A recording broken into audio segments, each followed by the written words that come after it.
Welcome, sensitive souls. This is a safe place for highly sensitive people, empaths, introverts, and anyone who's ever felt a little out of place in an extroverted world. Today, we're building something. Not emotional resilience, not better boundaries, not a 5-year personal growth plan. We're building an adult pillow fort, except since we're adults now, we're going to call it a post-social decompression sanctuary. Much more respectable. If you're a sensitive person, you probably know the feeling. You come home after a party, family gathering, busy workday, or even a perfectly pleasant lunch with friends, and you're done. Not sad, not angry, not even necessarily unhappy. Your brain has simply put up the little sign that says, "No more people today." That's the post-social hangover. Sensitive people tend to take in a lot. The conversations, expressions, noise, lights, moods, smells, and everything else happening around us. Eventually, we need some quiet to let all of that settle. So instead of just collapsing wherever you happen to land, let's create a place specifically designed for it. And the good news is, you don't need a spare room. You need a corner. First, claim your territory. Look around your home and find one spot that could become your sanctuary. Maybe it's a chair in your bedroom, one end of the couch, a window seat, a corner with a floor cushion. Maybe it's your bed. It doesn't have to be big. It just needs to become a place your brain begins to associate with. Nobody needs anything from me here. If you share your home with other people, this might require a little negotiation. Perhaps when you're in the chair with the blanket and headphones, everyone understands that you're temporarily unavailable. Think of it as the sensitive person's version of an office door, except softer, and with significantly more pillows. Next, fix the lighting. Overhead lighting has been officially banned from the sanctuary, especially that one ceiling light that makes your living room feel like you're being questioned by airport security. Instead, think soft, a small lamp, warm lighting, a dimmer switch, battery-operated candles, or simply fewer lights. If you're decompressing during the day, close the curtains a little. You don't necessarily need darkness, you just want your eyes to stop working overtime. Your sanctuary should visually say, "Nothing exciting is about to happen here." That's the goal. Now, build the cocoon. This is where things get serious. We need blankets, pillows, soft clothes, possibly socks. This is not the place for decorative pillows that look beautiful but have the approximate texture of landscaping gravel. We need the good pillows, the sanctuary pillows, the ones you're actually allowed to touch. Add your favorite blanket or weighted blanket if you enjoy one. The sweatshirt you've owned long enough that it should probably have voting rights.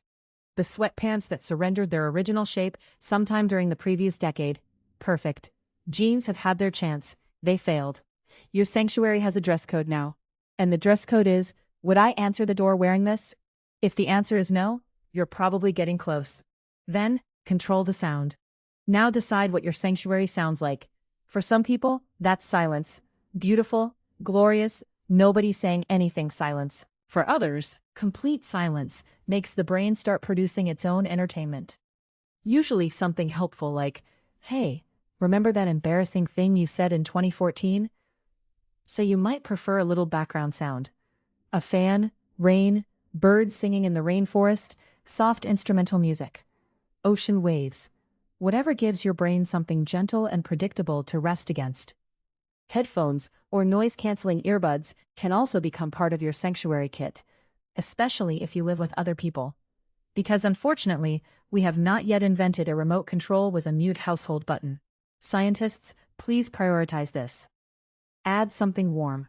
Next, give your sanctuary a signature drink. Tea is an obvious choice. Chamomile, peppermint, decaf, hot chocolate, or just a big glass of water if that's what you prefer. The specific drink doesn't matter. The ritual does. There's something about making the same comforting drink and carrying it to the same comfortable chair that tells your brain, we're finished for the day. You could even keep a little tray or basket nearby, with tea bags, a favorite mug, napkins, or snacks.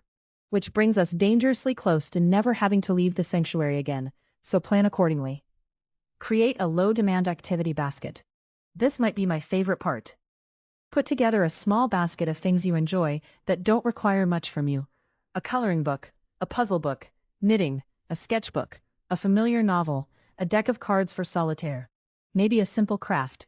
Nothing you have to accomplish, nothing you're trying to become good at, nothing with a productivity goal attached to it. This is important. We're not creating another self-improvement project. You do not need to emerge from your sanctuary fluent in Italian with a completed watercolor portfolio. You are recovering. That's enough.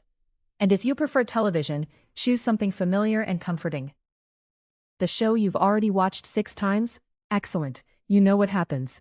Nobody can surprise you. Your brain can clock out. Give your phone a parking spot.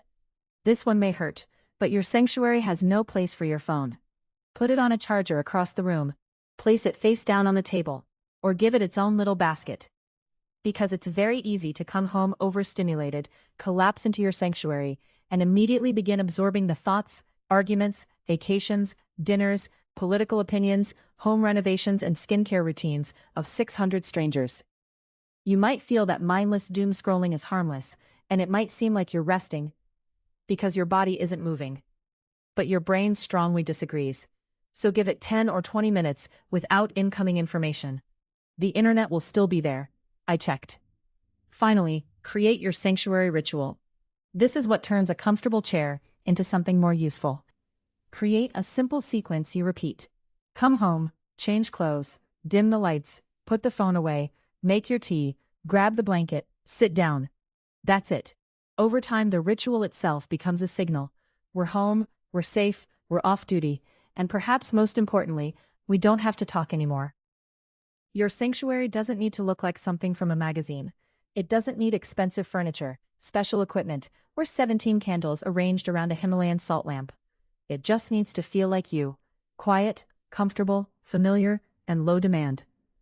So here's your challenge this week. Choose your blanket, fix the lighting, add something comforting, put together your low-demand activity basket, and create a tiny place in this very loud world where absolutely nothing is expected of you. If you'd like more ideas for protecting your energy and making life a little gentler, you'll find my free gift for you. The Little Survival Guide for Sensitive Souls, linked in the description below. And I'd love to hear this one.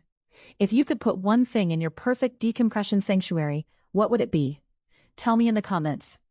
I have a feeling we're going to get some excellent ideas from each other.